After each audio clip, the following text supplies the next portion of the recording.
The Australian Interstate Series has fallen into Queensland's hands when their men's team secured their first title since 2004 with a 4.5 match win over defending champions Victoria.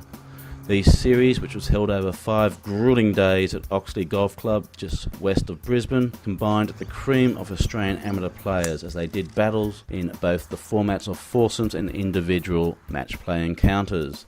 Queensland from the start of the series took the lead with a commanding 9-2 win over South Australia and never really looked back, leaving the Victorians to chase them throughout the remainder of the week.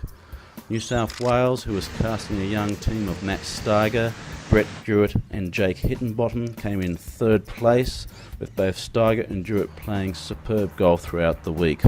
On the final day, the Western Australians were able to rain on the Queenslanders' parade, narrowly defeating them in the final round with a 6-5 win, with Brodie Watt holding on to win his match against Cameron Smith 1-up in the Battle of the Young Guns.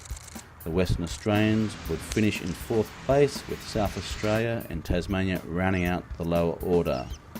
There were some stellar individual performances throughout the series.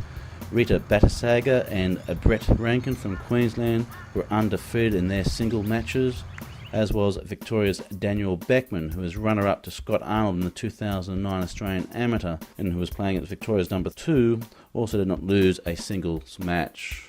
Callum Richardson from Tasmania continued with the form he showed this season in the US, winning all his matches in the series, and as did Jake Hickenbottom from New South Wales.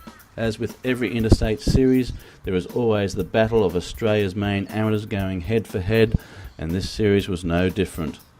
There was a number of fine individual matches, including Matt Steiger's 3-2 win over Ryan McCarthy. Jordan Surratt's win over the top-ranked Australian amateur Kieran Pratt 2-1 was also another stellar result, with Pratt previously securing a 5-4 win over the informed Tim Hart from Queensland. One of our emerging young talents, Brett Jewett, showed that he's a contender to deal with, winning a 1-up win over Jordan Surratt to make his mark in our Australian amateur circuit. Yet the week at Oxley Golf Club would belong to the home state Queensland, as they withstood all the challenges to win the Australian Interstate Series, a feat the side last achieved back in 2004.